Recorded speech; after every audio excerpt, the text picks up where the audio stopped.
প্রিয় ধান চাষি ভাইরা, কারেন্ট পোকা থেকে চিন্তামুক্ত থেকে কীভাবে ধান চাষ করা হয় সে বিষয়ে আলোচনা করব। আমরা জানি কারেন্ট পোকা ধানের সবচেয়ে ক্ষতিকারক পোকা এবং জলবায়ু পরিবর্তনের সাথে সাথে এই কারেন্ট পোকার আক্রমণের প্রাদুর্ভাব দিন দিন বেড়ে যাচ্ছে। উদাহরণস্বরূপ যদি বলি, এই বছর যারা আলু উত্তোলনের পরে আমরা বোরো ধান চাষ করেছিলাম, কারেন্ট পোকার এত পরিমাণে আক্রমণ ছিল, অনেকে আমরা কারেন্ট পোকার হাত থেকে জমিকে আমরা রক্ষাই করতে পারিনি, ধান নষ্ট হয়ে গেছে। তো আমন মৌসুমে কারেন্ট পোকার আক্রমণ আরও বেড়ে যায় আর কি। অলরেডি আমন মৌসুম শুরু হয়েছে, আমরা বীজ খোঁজাখুঁজি করছি।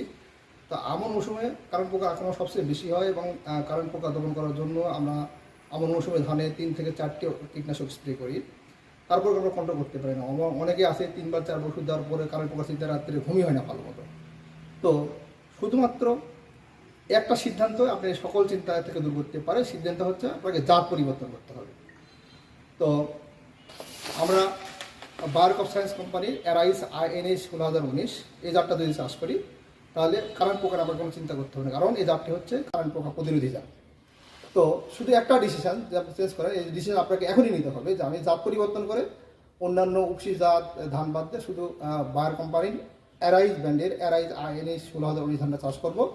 তাহলে আমি কারেন্ট পোকা থেকে চিন্তামুক্ত থেকে আমি আমন ধানটা করতে পারবো। তো যারা আমন মৌসুমে কারেন্ট পোকা থেকে চিন্তামুক্ত থাকতে চায় এবং ধান উৎপাদন করতে চায় এবং ভালো ফলন পেতে চায়, তারা অবশ্যই অ্যারাইজ ব্র্যান্ডের অ্যারাইজ INH 16 ধানটা আমরা চাষ করব। ধন্যবাদ সবাইকে।